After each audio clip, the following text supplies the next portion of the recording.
Assalamualaikum warahmatullahi wabarakatuh. Alhamdulillahi rabbil alamin wassalatu wassalamu ala asyrafil mursalin wa ala alihi wa sahbihi ajma'in. Qala rabbi shrah li sadri wa yassir li amri wahlul 'uqdatam min lisani yafqahu qawli. Subhanaka la ilma lana illa ma 'allamtana innaka antal alimul hakim. ولا حول ولا قوة إلا بالله العلي العظيم. Alhamdulillah, kita dapatkan puji dan syukur kepada Allah Ta'ala di atas segala rahmat dan kurniaannya. Pada petang ini kita diberikan peluang dan keizinan oleh Allah Ta'ala untuk dapat kita menyambung semula untuk tafsir juzuk Amma, sambungan pada surah Al-Alaq. Tempoh hari kita telah berhenti sehinggalah pada ayat yang ketiga. Jadi insya-Allah kita akan menyambung semula sambungan untuk ayat yang keempat hinggalah pada ayat yang seterusnya. Jadi saya akan bacakan sehingga ayat ke-8 ya. Daripada ayat keempat sehinggalah pada ayat yang ke-8. A'udzu billahi minasy syaithanir rajim. Bismillahirrahmanirrahim. Alladzi 'allama bil qalam 'allamal insana ma lam ya'lam. Kalla innal insana layatgha ar-ra'ahu istaghna. Inna ila rabbika ruj'a. Sadaqallahul azim. Baik, mafhum dan terjemahan dari ayat keempat sehinggalah kepada ayat yang ke-8. Yang mengajar manusia melalui pena dan tulisan. Ia mengajarkan manusia apa yang manusia tidak mengetahuinya. Ingatlah, sesungguhnya ada di kalangan manusia itu tetap melampaui batas dari kadar yang sepatutnya. Dengan sebab ia melihat dirinya sudah cukup akan apa yang ia perlukan. Ingatlah sesungguhnya kepada Tuhanmu lah tempat kembali kamu untuk menerima balasan dan hukuman. Baik. Jadi daripada 4 ayat yang telah pun saya bacakan tadi, Allah Subhanahu Wa Taala menerangkan pada kita melalui ayat tadi ada 2 jalan penceritaan. Ada 2 perkara yang menjadi tajuk kepada ayat yang kita bacakan. Yang pertama adalah Allah Ta'ala menerangkan kepada kita salah satu di antara nikmat yang Allah berikan kepada manusia atas rahmatnya adalah merupakan nikmat menulis dan membaca. Iaitu nikmat menulis dan membaca. Dan yang keduanya, Allah bawakan kepada kita pula menceritakan berkenaan dengan bagaimana manusia itu apabila ia menjadi kufur dan juga mengingkari perintah Allah Subhanahu Wa Taala, setelah mana Allah memberikan kepada mereka segala kecukupan pada mereka. So ada 2 lah dekat sini ya. Yang pertama, Allah Subhanahu Wa Taala menerangkan di antara nikmat yang Allah permudahkan dan kurniakan kepada manusia adalah nikmat dapat membaca dan juga dapat menulis. Itu salah satu nikmat yang besar. Yang keduanya adalah Allah Ta'ala ceritakan tentang ada 2 sifat yang paling Allah Ta'ala benci pada manusia itu hingga menyebabkan mereka itu akan dibinasakan oleh Allah dan mereka itu akan menjadi orang-orang yang mengkufuri Allah Subhanahu wa Ta'ala. Okay, kita kembali semula kepada ayat yang keempat. Ya. Kita tengok tafsir, kita lihat tafsir terlebih dahulu, kemudian baru kita pergi kepada beberapa pengajaran dan tadabbur yang boleh kita ambil insya-Allah. Baik, pada ayat ini Allah Ta'ala sebut allamal insana allazi allama bil qalam. Iaitu Allah Ta'ala sebut antara sifat al-akram, iaitu sifat kemuliaan Allah Ta'ala kepada manusia adalah Allah ajarkan kepada manusia al-qalam. Apa itu al-qalam? Al-qalam itu maknanya menulis, mencatat. Ya, menulis dan mencatat. Di sini menunjukkan kepada kita ulama menafsirkan al-qalam di situ adalah dengan beberapa tafsiran. Yang pertama, ada ulama menafsirkan allazi 'allama bil qalam, maknanya Allah Ta'ala menciptakan bagi manusia itu adalah ilmu penulisan dan juga ilmu untuk mereka mengenal huruf yang membantu mereka dapat bercakap dan berbahasa dan juga membantu mereka dapat membaca dan menulis dengan mengenal huruf-huruf itu. Ini kalau kita lihat dalam ayat Quran yang lain, Allah Ta'ala juga menyebutkan dalam beberapa surah antara nikmat yang Allah berikan adalah kepelbagaian bahasa. Ini kita boleh lihat pada firman Allah Subhanahu wa Ta'ala dalam surah Ar-Rum. Pada ayat ke-22 Allah berfirman, "Wa min ayatihi khalqus samawati wal ard wa ikhtilafu alsinatikum wa alwanikum." Yang bermaksud di antara tanda-tanda kebesaran Allah Subhanahu wa Ta'ala itu adalah dengan Allah menciptakan langit dan bumi. Allah Ta'ala menciptakan langit dan bumi. Dan selain daripada Allah menciptakan langit dan bumi, Allah berfirman, Allah menciptakan bagi manusia itu ada pelbagai bahasa.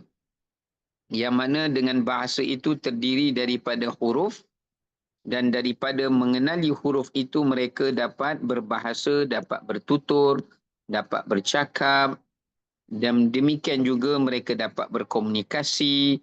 Di samping itu juga adalah mereka dapat belajar menulis dan juga merakam dengan catatan dan penulisan mereka. Ini adalah dari sudut tafsiran yang disebutkanlah mengenai maksud allazi 'allama bil qalam. Baik. Itu dari sudut tafsir. Sekarang ni kita nak pergi dari sudut pengajaran yang boleh kita ambil daripada ayat yang kita bacakan tadi. Pada ayat ini Allah Subhanahu wa Ta'ala memberikan pada kita beberapa pengajaran. Yang pertama pengajaran dia adalah bagaimana Allah Subhanahu wa Ta'ala menyatakan salah satu daripada nikmat ilmu. Salah satu daripada alat dan nikmat ilmu yang Allah beri kepada manusia adalah nikmat menulis. Iaitu manusia dapat menulis, manusia dapat mencatat, manusia dapat mengenal cara untuk membaca, kerana selain daripada membaca, menulis juga adalah sumber ilmu. Kalau kita masih ingat pada awal surah Al-Alaq kita bincangkan sebelum ni, ayat itu memberi pengajaran kepada kita tentang kepentingan ilmu. Dan cara untuk kita mendapatkan ilmu ini, kita memerlukan dua ilmu alat ataupun dua ilmu perantara yang membantu memudah cara untuk kita mendapatkan ilmu. Yang pertama adalah dengan membaca. Jadi kita mustahil akan dapat membaca dengan sendirinya atau dapat mengenal huruf dengan sendirinya, melainkan setelah mana Allah Subhanahu Wa Taala mengajarkan kepada manusia dengan memberi ilham kepada manusia agar manusia dapat menciptakan bahasa, dan daripada bahasa itulah manusia dapat berkomunikasi, dapat berkongsi ilmu, dapat mengajarkan ilmu, dapat mengembangkan ilmu mengikut bahasa masing-masing. Selain daripada itu juga, manusia bukan memperoleh ilmu dengan sekadar membaca, tetapi mesti ada bahan bacaan. Yalah, kalau kita nak membaca tak ada bahan bacaan, macam mana kita nak baca?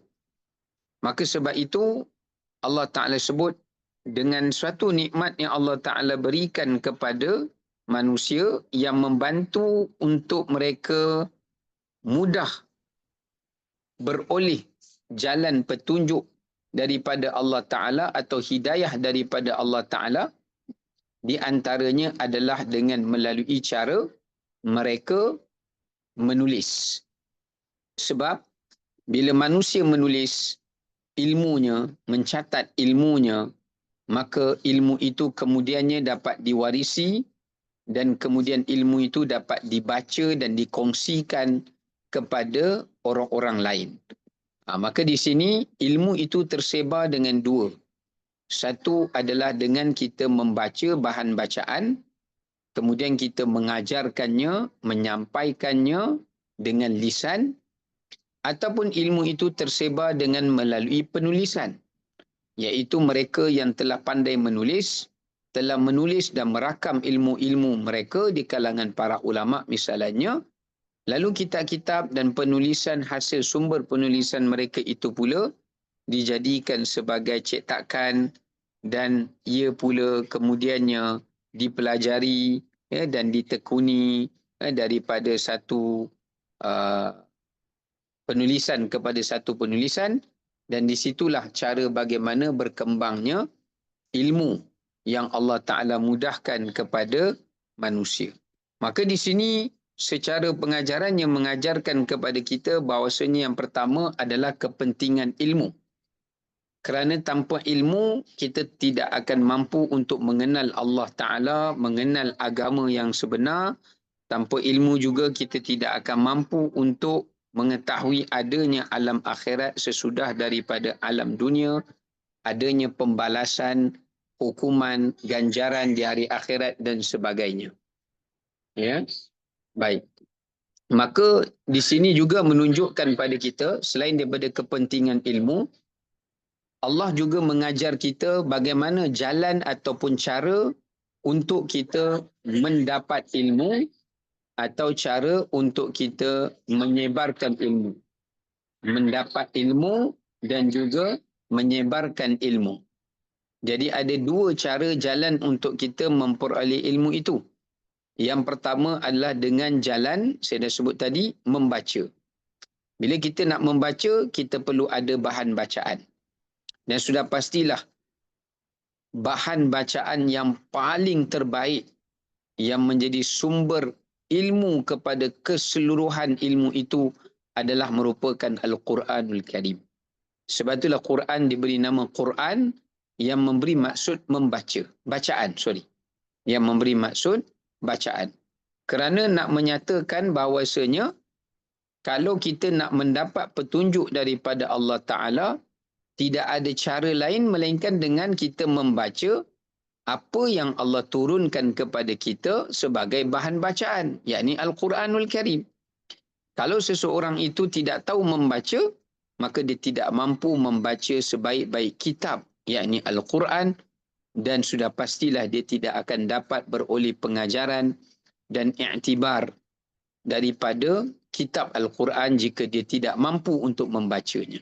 Maka sebab itu kita lihat bagaimana Islam menyelar dan Islam menentang dan anti kepada buta huruf. Tapi kita jangan salah faham. Walaupun Nabi SAW buta huruf, tapi baginda juga anti buta huruf. buta huruf kepada baginda itu bukanlah satu kekurangan, tetapi itu adalah merupakan syarat yang telah Allah Ta'ala tetapkan bagi Nabi SAW. Baginda kena menjadi buta huruf. Baginda tidak boleh menjadi tidak buta huruf. Dan buta huruf pada baginda itu bukan satu kekurangan, kerana Allah SWT berkehendak baginda Nabi SAW itu mesti dalam keadaan buta huruf. Kenapa? Ia adalah kerana tujuan bagi menolak syubhat ataupun fitnah ataupun dakwaan di kemudian hari, bahawasanya Nabi SAW lah yang telah mereka Al-Quran ataupun secara tidak langsung adalah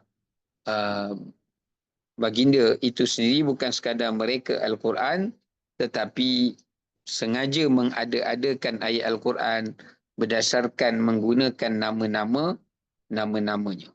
Maka di sini jelas menunjukkan kepada kita bahawasanya bagaimana Allah Ta'ala mengingatkan kepada kita sebaik-baik bacaan itu adalah merupakan Al-Quranul Karim, dan kita tidak akan mungkin mampu mengambil iktibar dan pengajaran daripada Quran melainkan seseorang itu mahir membacanya dan mengenal huruf-huruf dan sebutannya, yang kemudiannya membantu mereka agar dapat memahami maksud di sebalik setiap ayat-ayat Allah Subhanahu wa Ta'ala itu. Sekejap ya.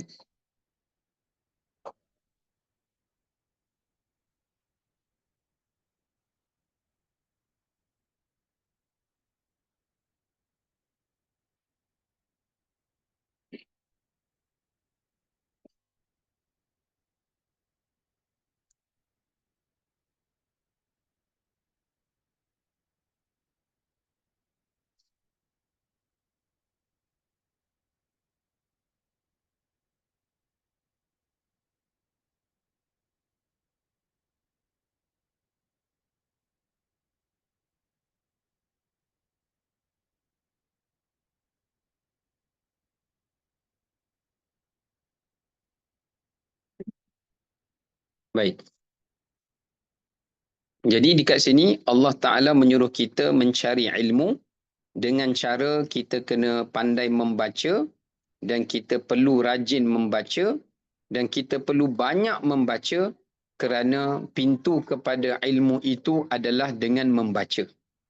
Selain daripada membaca dan meluaskan pembacaan, Allah Ta'ala juga menyuruh kita supaya mencari ilmu itu dengan melalui jalan menulis. Ya, menulis. Kerana menulis adalah tujuannya untuk menyebarkan ilmu atau mewariskan ilmu yang telah dibaca. Dekat sini pengajaran yang menunjukkan Allah bukan sekadar menyuruh kita mencari ilmu dengan membaca, tapi Allah Ta'ala juga menyuruh kita menyebarkan dan menyampaikan ilmu dan mewariskan ilmu kepada umat kemudian dan pada zaman kemudiannya adalah dengan menulis.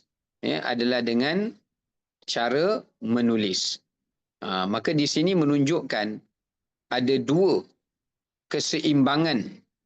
Pertama, cara untuk kita mendapatkan sesuatu, iaitu membaca, dapatkan ilmu. Yang kedua, cara kita berkongsi sesuatu ataupun cara kita memberikan sesuatu adalah dengan cara kita menulis. Kita mencatat ilmu kita, kita menulis, merakam ilmu kita, lalu kita sebarkan. Kalau kita sebarkan dengan mulut, barangkali ilmu itu jika tidak dicatat, ia akan hilang. Tapi kalau kita menulis, lalu kita sebarkan ilmu itu, maka ilmu itu di dalam catatan dan ia tidak akan hilang selama mana ia dijaga dan dipelihara dengan sebaiknya. Maka di sini juga memberi pengajaran kepada kita, Islam adalah agama yang bukan sekadar menekankan tentang soal ilmu melalui membaca dan menulis, ya, tetapi Islam juga adalah merupakan agama yang mengajar kita supaya banyak memberi. Agama yang mendidik kita supaya suka memberi. Kerana menulis ini adalah satu bentuk pemberian. tetapi membaca adalah merupakan satu bentuk penerimaan. Jadi Allah gabungkan antara dua ni. Ya. Maknanya kamu menerima kebaikan dengan kamu membaca ilmu dan mencarinya, dan kamu menyebarkan kebaikan, mengembangkan kebaikan adalah dengan cara kamu menulis dan kamu menyebarkan dan menyampaikannya. Maka di sinilah Allah Ta'ala ingin tunjukkan pada kita pengajarannya adalah orang yang sentiasa memberi itu adalah jauh lebih baik daripada orang yang sekadar menerima. Kalau kita sekadar membaca saja ilmu, kalau kita sekadar hanya membaca sahaja ilmu, tetapi kita tidak menyebarkannya, maka kita bukanlah yang terbaik. Kerana yang paling baik itu adalah mereka yang mendapatkan sesuatu dan mereka yang memberikan atau mengorbankan sesuatu. Ini adalah yang paling terbaik berdasarkan kepada hadis Nabi SAW, di mana baginda bersabda, al-yadul ulya khairun min yadis sufla. Yang memberi maksud, tangan yang memberi itu adalah jauh lebih baik daripada tangan yang menerima. Maksudnya orang yang memberi itu adalah jauh lebih baik daripada orang yang menerima. Ya, baik.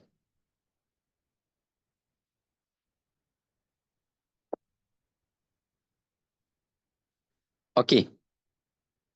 Lagi satu, kenapa Allah Ta'ala menyuruh kita untuk menulis? Kerana ingin mengelakkan ilmu itu daripada hilang. Ya.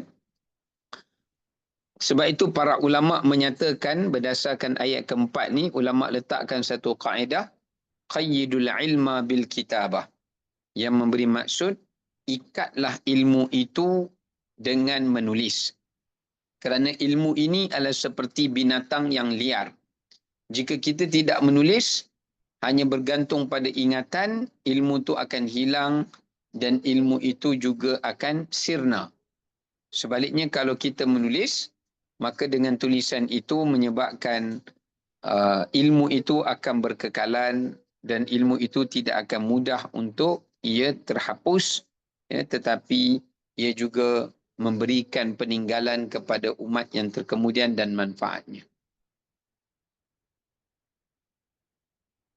Kemudian kita lanjutkan kepada ayat yang berikutnya. Allamal insana ma lam ya'lam. Dalam ayat ini Allah menyatakan, selain daripada nikmat, boleh berbahasa, boleh bercakap, boleh membaca, boleh menulis dan sebagainya, Allah Subhanahu Wa Taala juga nak tunjukkan kepada kita pada ayat yang kelima ini, Allamal insana ma lam ya'lam itu, iaitu Allah mengajarkan kepada kita ilmu yang kita tidak tahu. Ma lam ya'lam. Okey, apa maksud ma lam ya'lam? Apakah yang dimaksudkan dengan ilmu yang kita tidak ada pengetahuan tentangnya?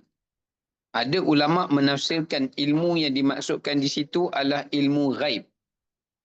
Ilmu yang berkaitan dengan ilmu ghaib.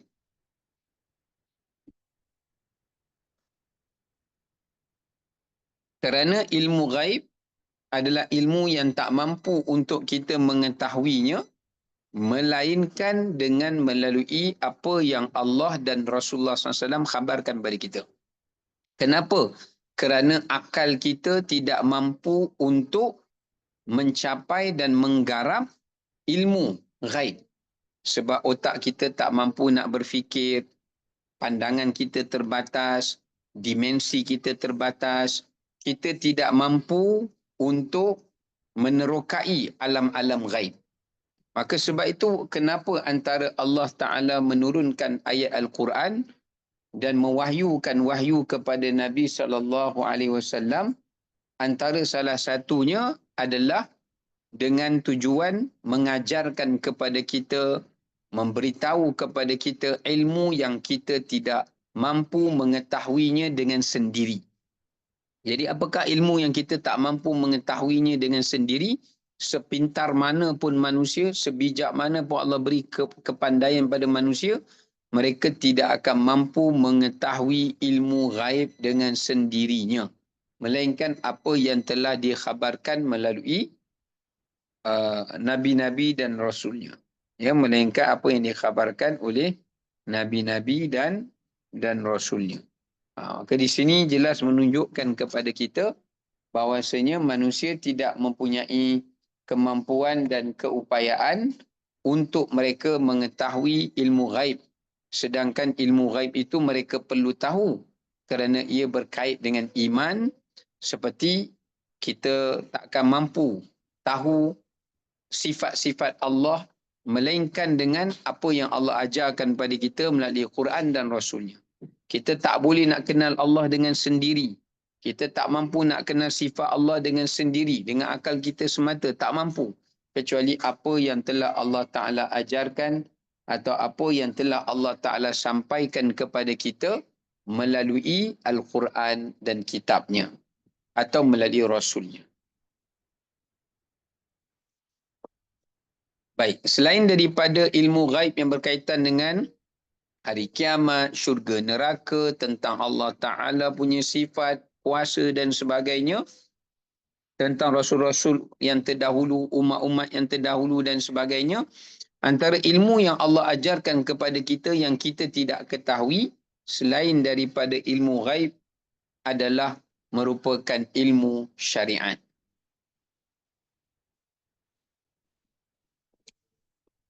Yang mana manusia tidak akan mampu mengetahui agama dengan sendirinya.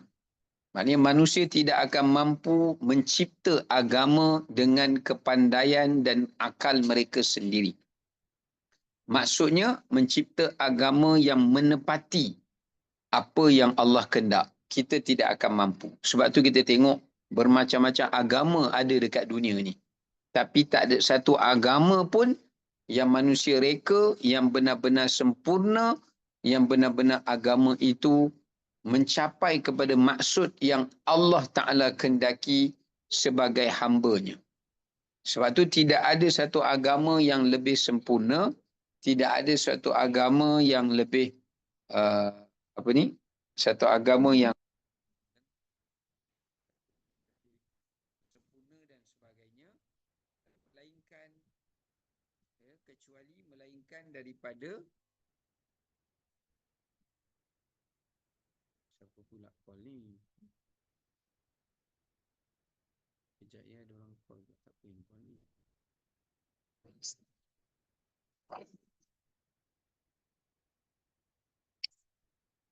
Okey, baik. Kembali semula. Maka manusia juga tidak akan mampu mencipta agama dengan akal mereka sendiri. Kerana kalau mereka cipta agama dengan akal mereka sendiri, itulah munculnya agama-agama yang kita tengok sekarang ni. Selain daripada Islam, itulah agama ciptaan manusia. Yang pasti padanya ada salah, lompong, syirik, kesalahan di sana sini.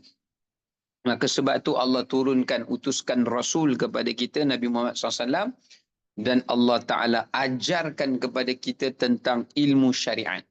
Macam mana nak semayang. Kalau Allah tak ajar, kita pun tak tahu cara nak menyembah Allah.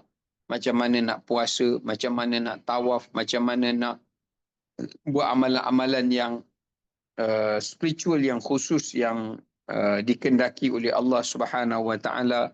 Maka kita tidak akan mampu mengetahui dengan pengetahuan secara bersendirian, melainkan melalui apa yang Allah Subhanahu Wa Ta'ala turunkan kepada kita melalui kitab Al-Quranul Karim, ya, dan melalui sunnah Nabi SAW.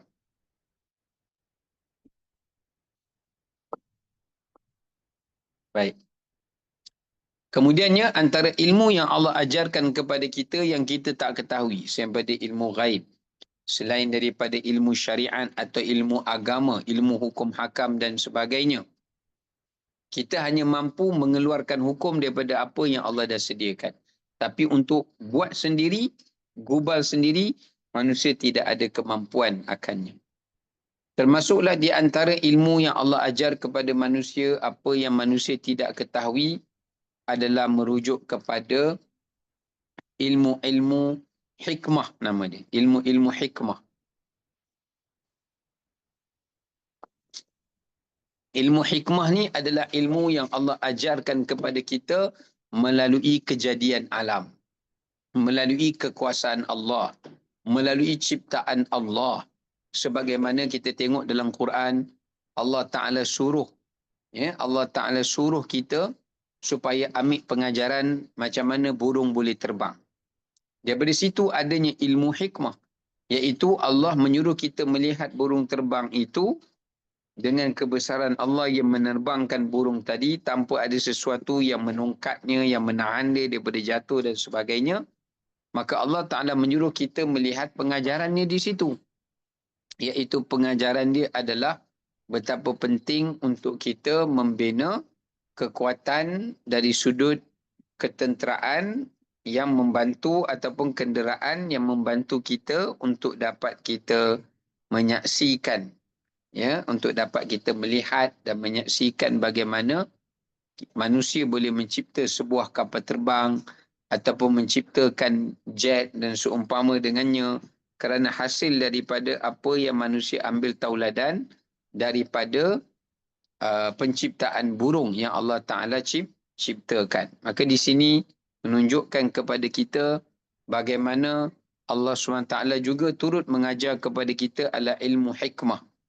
Iaitu ilmu untuk kita berkenal-kenalan dengan ilmu untuk kita berkenal-kenalan adalah dengan ilmu yang disebutkan sebagai ilmu hikmah, ya.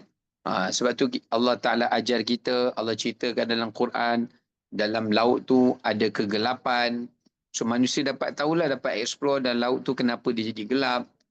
Kemudian Allah juga ada cerita bagaimana Allah melakukan pembenihan tanaman yang melalui burung yang terbang ataupun lebah yang terbang yang memakan sumber-sumber daripada buah-buahan kemudian diberi kepada uh,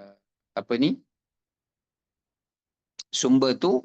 Dengan dia makan tu biji-biji ni nanti dibuang najis, maka akan menyebabkan tanaman itu akan tumbuh di mana-mana saja di permukaan bumi. Jadi Allah Ta'ala suruh kita belajar ilmu hikmah daripada apa yang Allah cipta ni.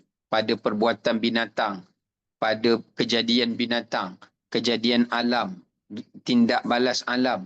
Supaya dengan kita belajar tu, kita dapat mengambil banyak manfaat dan juga di samping itu juga untuk kita dapat melihat betapa luar biasa dan sempurnanya kebesaran Allah Subhanahu wa Ta'ala. Baik, kemudian selain dari ada 3 ilmu lah kat situ. So ilmu ghaib, kemudian adalah ilmu yang berkaitan dengan syariat, kemudian yang seterusnya adalah ilmu yang berkaitan dengan hikmah.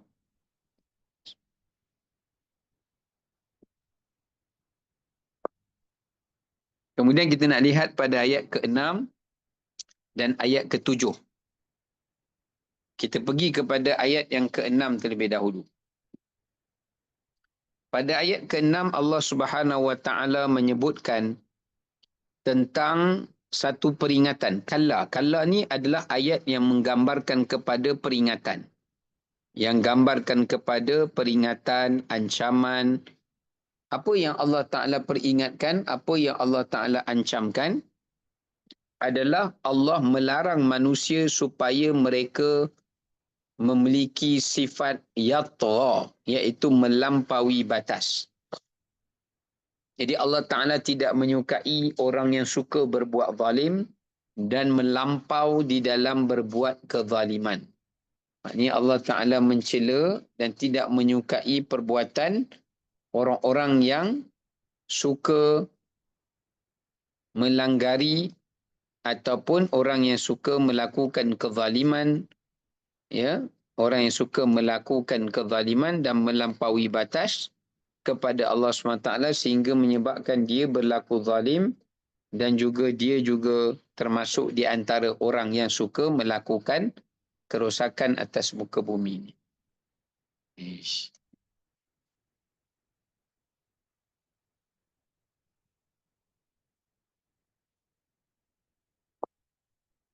Baik. Jadi dekat sini amaran yang Allah ingatkan sifat yang pertama yang dibenci adalah sifat tughyan ataupun dipanggil sifat tagha. Ya, sebagaimana Allah memanggil Firaun dengan sifat berlebih-lebihan, zalim dan melampau dengan perkataan tagha. Allah sebut apa tu? Izhab ila Firaun innahu tagha. Allah perintahkan Nabi Musa alaihissalam pergi berdakwah kepada Firaun. Kenapa? Innahu tagha. Sebab Firaun itu sikapnya adalah melampaui batas. Sikapnya adalah melampaui batas. Baik.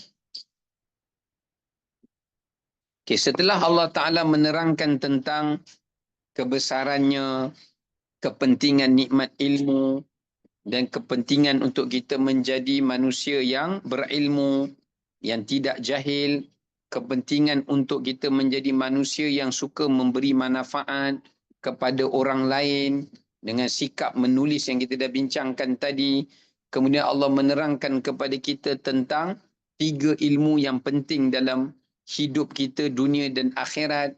Kita perlukan yang pertama iaitu adalah ilmu ghaib, iaitu ilmu yang menambahkan iman kita, mengenal Allah, mengenal Rasul. Sebab Rasul pun kita tak dapat jumpa semua Rasul kan.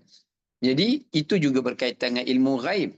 Suatu Allah Ta'ala tekankan kepada kita tentang pentingnya ilmu keimanan. Yang berkaitan dengan ilmu keimanan ni adalah ilmu-ilmu ghaib antaranya, iaitu ghaib ada 2 jenis pula. Satu yang disebut sebagai ghaib hakiki, satu lagi yang disebut sebagai ghaib al-juz'i. Ya, kalau ilmu ghaib yang hakiki ni maknanya yang memang hakikat lah. Ya, hakikat macam hari akhirat, syurga, neraka. Benda tu memang kita tak mampu nak bayangkan, melainkan pada hari akhirat nanti Allah hidupkan kita balik, baru kita boleh tengok. Dan yang kedua dipanggil ilmu ghaib yang tidak bersifat hakikat. Kalau ilmu ghaib yang tidak bersifat hakikat ni adalah seperti benda tu wujud, tetapi kita tak nampak dia saja. Macam roh kita. Roh kita ada, tapi kita tak nampak di mana dia berjalan di dalam tubuh badan kita dan apakah dia berjalan bentuk sama macam kita ataupun berbeza dan sebagainya. Maka ini semua Allah Ta'ala datangkan adalah untuk menyuruh manusia mengagungkan Allah dan membesarkan Allah, walaupun ibu yang hendak melahirkan itu adalah ibu yang berbeza, tetapi Allah nak tunjukkan bagaimana pengajaran daripada ilmu ghaib ketika mana Allah berkuasa membentuk pada rahim si ibu itu anak dengan kekuasaan Allah Subhanahu Wa Taala. Ya. Maka di sini menunjukkan kepada kita ilmu keimanan tu penting, ilmu ghaib. Yang kedua ilmu syariat, ilmu hukum hakam, ilmu untuk kita mengikut agama, untuk kita melaksanakan agama dalam kehidupan kita. Yang ketiga adalah ilmu hikmah, iaitu yang merangkumi ilmu fardu kifayah, ilmu kedoktoran, ilmu jurutera, ilmu yang lainlah, semua sekali lah, ilmu ekonomi, itu semua termasuk dalam ilmu hikmah yang membantu kita untuk mendapat kebaikan dunia dan akhirat. Kemudian Allah ingatkan kepada kita jauhi 2 sifat yang mencelakakan manusia. Selain daripada sifat jahil tu membinasakan manusia, selain daripada sifat tak beriman kepada benda ghaib juga merosakkan manusia, ya, tapi Allah Ta'ala ingatkan lagi, iaitu manusia juga akan rosak apabila mereka itu bersifat melampau batas, at-tagha ataupun at-tughyan. Ya. Apakah yang dimaksudkan dengan sifat melampau batas? Iaitu melampau batas dalam setiap urusan hidupnya adalah sesuatu benda yang dicela oleh agama. Sebaliknya Allah Subhanahu Wa Taala menyuruh kita supaya hidup dalam keadaan aman dan tenteram. Di sini Allah Ta'ala melarang kita untuk menjadikan kehidupan manusia yang lain dalam ketakutan, dalam penindasan, dalam kezaliman, penganiayaan, pembunuhan dan seumpama dengannya. Kerana Allah tidak menyukai perbuatan tagha atau perbuatan melampaui batas. Maka di sini menunjukkan kepada kita ada beberapa pengajaran yang kita boleh ambil. Pengajaran yang pertamanya, setelah saya telah huraikan tafsirnya itu tadi, sebab tafsirnya tidak terlalu detail dalam ayat ni. Yang pertama, Allah Ta'ala ingatkan kepada kita bahawasanya manusia yang paling dibenci oleh Allah Ta'ala pada hari kiamat itu antaranya ada 3, tapi di antaranya adalah mereka yang melampaui batas. Ya, mereka yang melampaui batas. Dalam arti kata, yang mana mereka itu walaupun sudah kufur, dia melampau batas pula. Macam mana dengan maksud melampau batas itu? Ada beberapa ciri-ciri dan maksudnya. Yang pertama adalah apabila apa ni disebutkan tadi, apabila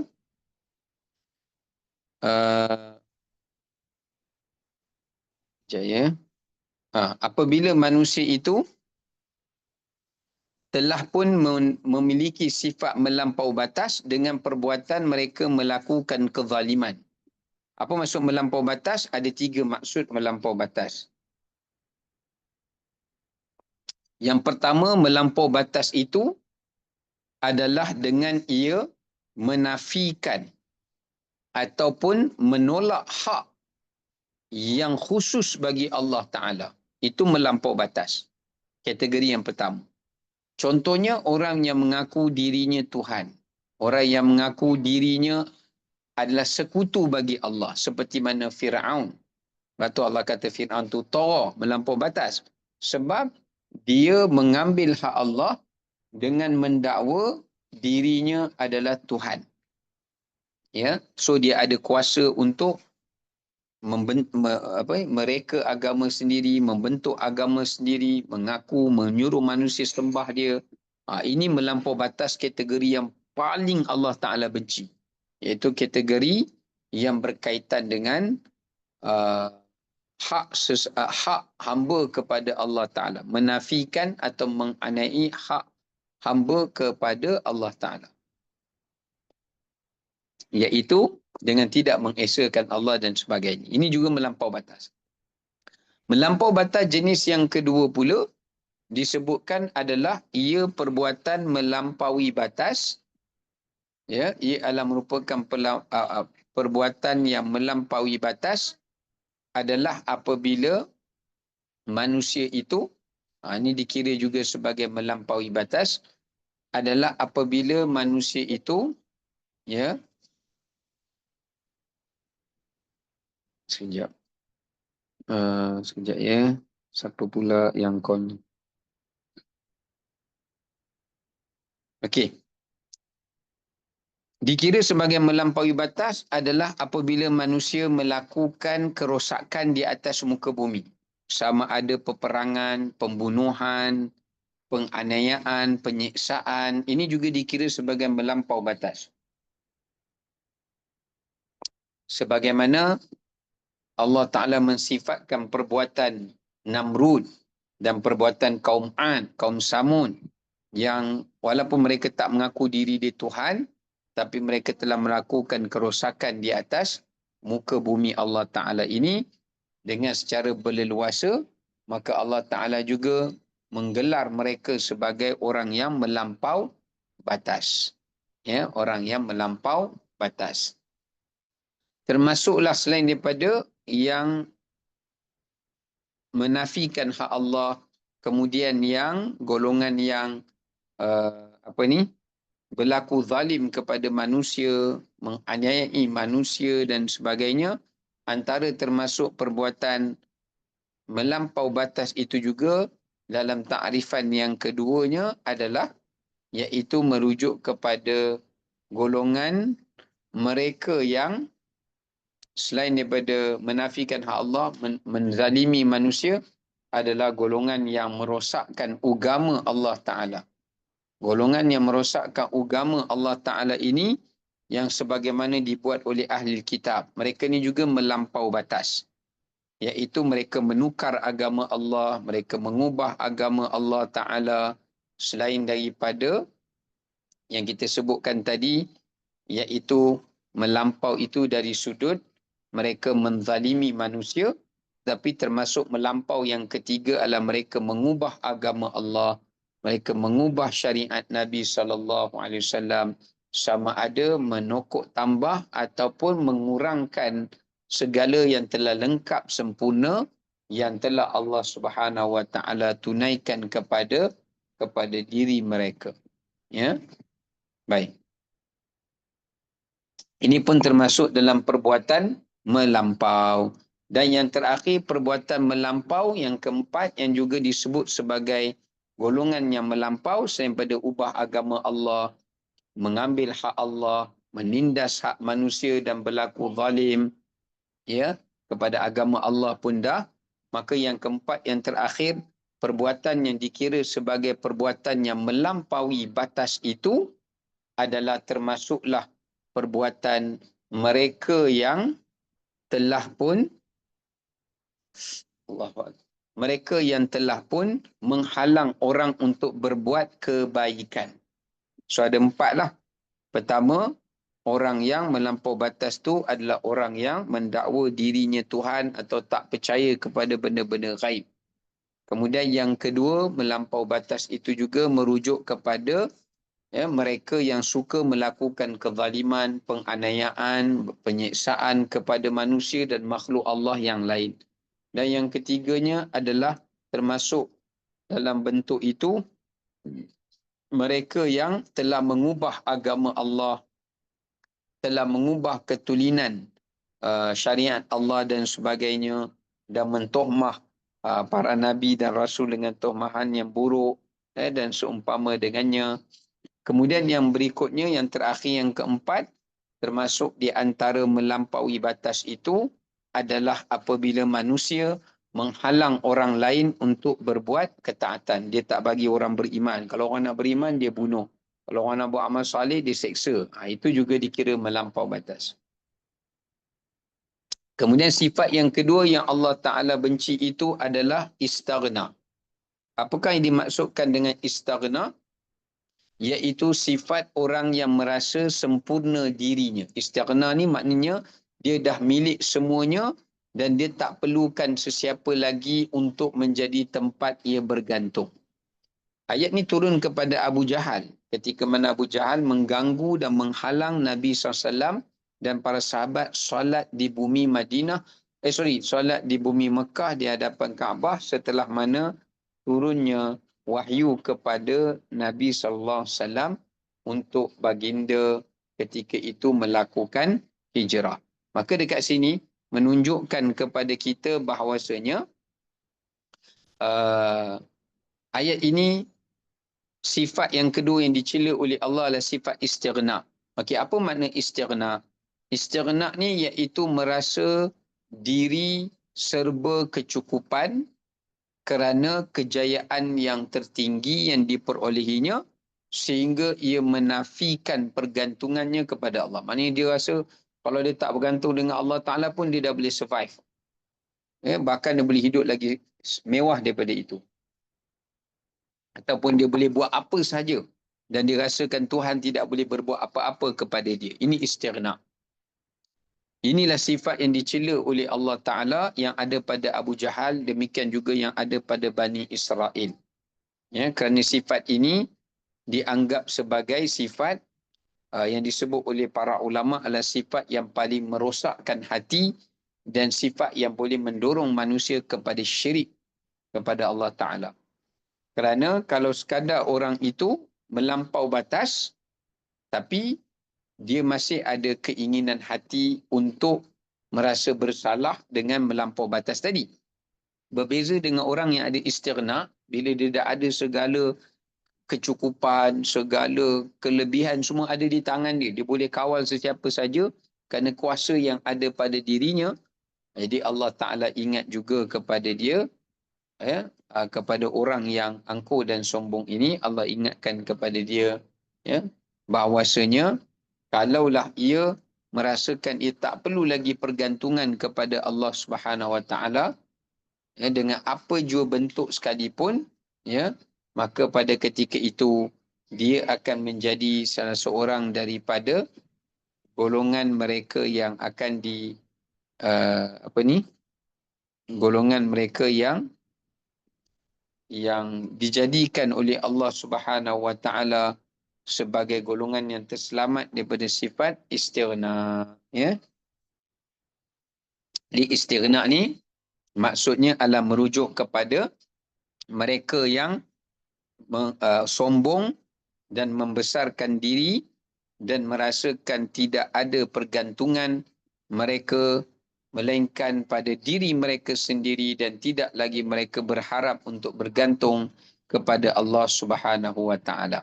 Jadi inilah dua sifat yang membinasakan manusia yang dapat kita kongsikan, dan insya-Allah nanti kita akan menyambung semula pada ayat yang ke-8 dalam pengajian kita yang akan datang insya-Allah. Assalamualaikum warahmatullahi wabarakatuh. Subhanakallah.